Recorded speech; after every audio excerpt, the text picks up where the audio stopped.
Hello everyone, in this video we'll go over the 4 projectile questions. The answer to question number 25 is C. They hit the floor at the same time. And this is because projectiles that are launched horizontally will be free-falling, meaning in the vertical direction they are under the influence of the acceleration due to gravity only. The horizontal and vertical components are independent upon each other. That's why a free-falling object and object that is launched in the horizontal direction, they are under the influence of the same acceleration, which is the acceleration due to gravity g.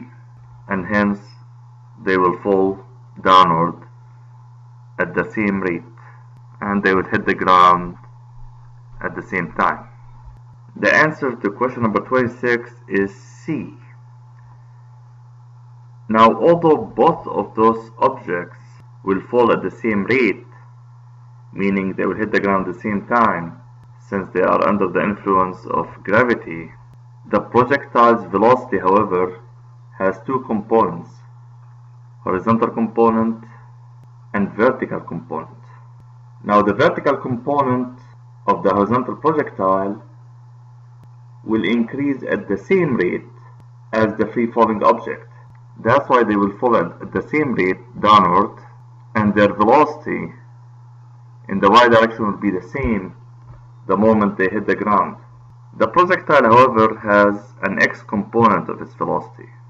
So its final velocity will be the vector addition of the x and the y component. And this will be bigger than just the y component of its velocity, which is equal to the y component of the free-falling object. Hence, the ball, which is the projectile, will hit the ground with bigger speed than the free-falling object. The answer to question number 27 is D. Now, if you look at the choices here, choice A, its horizontal velocity component is 0, and this is not true, because for a projectile that was launched with an angle, it will have horizontal component and vertical component, v sub x and v sub y. Hence A is wrong. Choice B, its velocity is vertical only, and that's not true. It's vertical as well as horizontal. Choice C, its vertical velocity component is the same as it was just as it was launched, and this is not true because the vertical component of the velocity will be changing based on the g value, the acceleration due to gravity.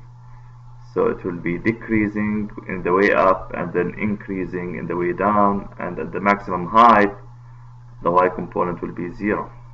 So C is wrong. Now choice D is correct because there is no acceleration in the x direction, hence the horizontal component of the velocity will stay constant. Choice E talks about the speed being the same, and the speed is the magnitude of the velocity, and as we know, velocity has two components, x and y component. Although the x component will stay the same, the y component will be changing throughout the motion of the projectile, hence the resultant velocity will be changing, and that includes the magnitude of the velocity, which is the speed. In question 28, the answer is B. In this problem, we are given the initial velocity components, which include the x component of the velocity and the vertical component. The question is, how high is point P, which is the highest point the projectile will reach, above point Q? So we're asked to find this distance, ypq. So basically the initial point here is the point where the projectile was launched, and the final point here is point P. That's our final point. Now we know at the final point here, the velocity at point P in the y direction will be 0, because we know that at the highest point the y component of the velocity will be 0, and of course the acceleration is g. Now, in order to be able to find the displacement between P and Q, what we can do right now, since our initial point is the point where the projectile was launched and the final point is point P, we can use this information to find the vertical displacement from the launching point to point P, and let's call it y0p, meaning from point 0, because we are taking the origin of our coordinate at the launching point, to point P here.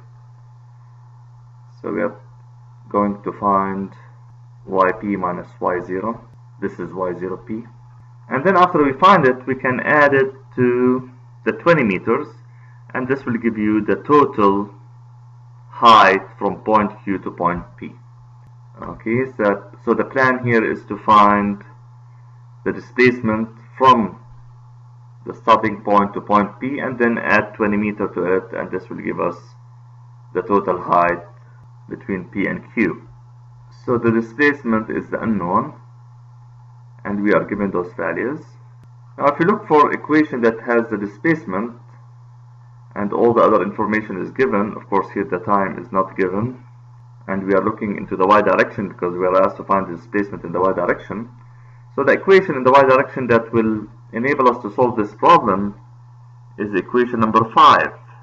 Since the time is not given, we have to use equation number 5.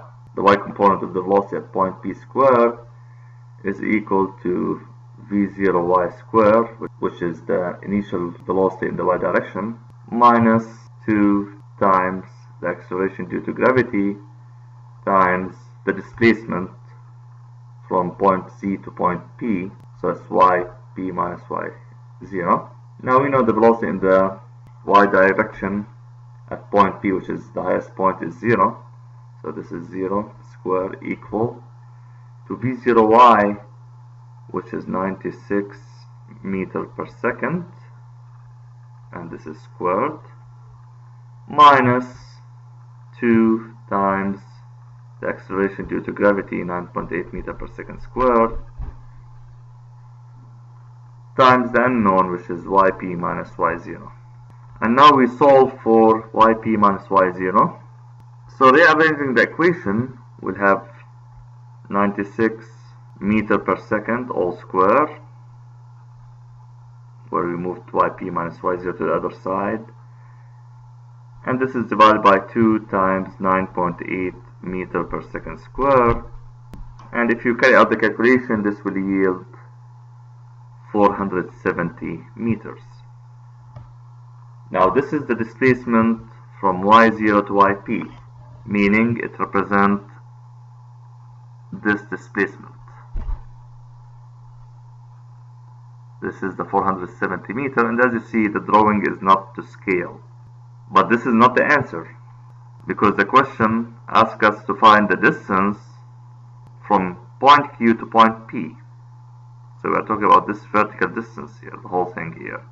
So we have to add 20 meters to 470, and hence the displacement from Q to P will be 20 meters plus 470 meters, which will yield 490 meters.